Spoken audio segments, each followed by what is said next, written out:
Hello friends, welcome to my channel the glamour of art शिल्पेर कोलाहल by Gayatri. तो अनेक दिन पर इलिश माछ आना হয়েছে।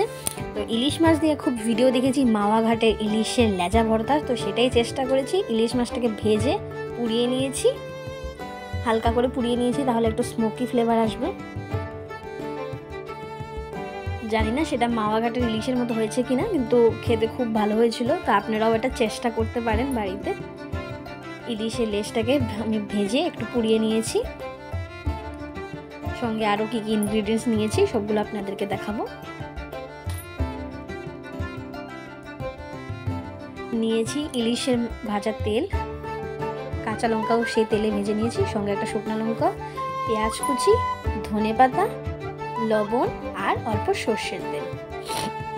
পেঁয়াজ, ধনেপাতা, সর্ষের তেল আর নুন, এগুলোকে ভালো করে একসঙ্গে চটকে মেখে নেব। কাঁচা লঙ্কা এবং শুকনো লঙ্কাটাকেও মেখে নেব একসঙ্গে। দেখুন মাখা হয়ে গেছে। এবার ইলিশের কাঁটাগুলো লেজ থেকে আমরা বের করে নেব, ছাড়িয়ে নেওয়ার চেষ্টা করব। দেখুন ইলিশের মধ্যে তো অনেক কাঁটা থাকে, তাই খুব চেষ্টা করেছি যাতে কাঁটাগুলো ভালো করে বের করে নেওয়া যায়। এবার এগুলোকে সব একসঙ্গে মেখে নেব। ইলিশ মাছ, পেঁয়াজ, কাঁচা লঙ্কা, সর্ষের তেল এবং শুকনো লঙ্কা, ধনেপাতা, লবণ সব কিছু দিয়ে একসঙ্গে ভালো করে মেখে নেব। দু একটা কাঁটা রয়ে গেছে, সেগুলোকে চেষ্টা করব বের করে দেওয়ার, তাহলে খাওয়ার সময় কষ্ট কম হবে, সবাই সুন্দর মতো খেতে পারবে।